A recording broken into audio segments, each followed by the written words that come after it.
आज जो स्टॉक लाया हूं वो ऊपर के लेवल से ठीक ठाक करेक्ट हुआ है, so the target can be bigger now.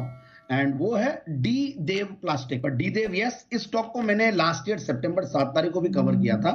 और वहां से टारगेट्स तो आराम से अचीव हुई है और ऊपर के लेवल 458 के बना के, मतलब हमने जब दिया था तो 260 का टारगेट दिया था, 458 तक गया, उसके बाद नीचे आया हुआ है। एंड रिजल्ट्स भी अच्छे हैं, मैंने कौन कॉल नोट्स भी पढ़े कंपनी के, तो सब बढ़िया होने के बाद अगर मार्केट में मिड कैप स्मॉल कैप में थोड़ा प्रेशर था, करेक्शन था, नीचे आया, बट अब जिस तरीके का माहौल बना हुआ, इतना बड़ा जो कल तलवार लटकी हुई थी 18 सितंबर वाली, वो खत्म होने के बाद मार्केट्स में आज गजब का माहौल बना हुआ है। And I think mid caps and small caps will again bounce back. Bank Nifty तो कर ही रहा है अब वापस से कैचअप, तो वैसे ये भी करेंगे और फिर वापस से जो हमारे जेम्स वाले स्टॉक्स है पिछले कुछ दिनों से, मतलब मैं बोलूंगा कि अच्छे ही चल रहे हैं, बट जो एक फुल फॉर्म में रहना चाहिए वो नहीं दिख रहा था, बट अब वापस से मुझे लगता है कि ये स्टॉक्स में आएगा और उसी तर्ज पे मैंने ये स्टॉक लाया हूं क्योंकि करेक्टेड है, रिस्क रिवॉर्ड रेशियो बढ़िया है। तो एक बार मैं टारगेट वापस से दे दूं तो 425 के टारगेट के लिए इस स्टॉक को लेना चाहिए। Again it is India one of the largest polymer compounds वाला मैन्युफैक्चरर है, so which is again very good. तो पीवीसी, लो वोल्टेज सिपोलाज और ये सब बनाती है, एंटी फैब बनाती है, फुटवेयर के लिए कुछ कंपाउंड्स बनाती है,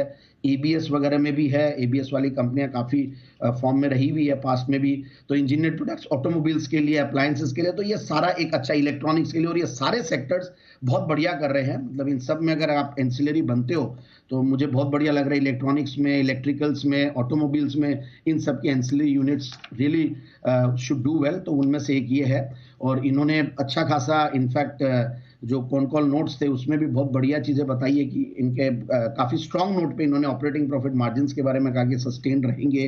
रेवेन्यूज अच्छे खासे हैं। फिर इन्होंने कुछ Indian wire and cable sector के लिए भी अच्छी खासी इनकी मार्केट इनसाइट आई है, विच इज वेरी गुड। फिर इन्होंने कुछ अभी कैपेक्स भी किया है और नए कुछ प्रोडक्ट डेवलपमेंट्स पे भी काम कर रहे हैं और 18 के पी मल्टीपल पे ये स्टॉक सस्ता लगता है मुझे। और जहां पे 42% का रिटर्न ऑन कैपिटल एम्प्लॉयड है, 32% का रिटर्न ऑन इक्विटी है और अच्छा खासा इनका, मतलब मैं डेट्स ये बोलूंगा कि बहुत कम है, 0.10, which is not very high. And quarterly results भी ठीक, 38 करोड़ के पैट के सामने 42 करोड़ का पैट, और पिछला क्वार्टर बहुत बढ़िया गया था इनका, जहां पे मार्जिन अच्छे थे इसकी वजह से, और 11-14 के मार्जिन पे जनरली ये काम नहीं कर रही थी, हरदम 8-10% के लगभग, बट इस क्वार्टर में मार्जिन कम आने की वजह से ये स्टॉक करेक्ट हुआ है, but that may not be persistent, और जब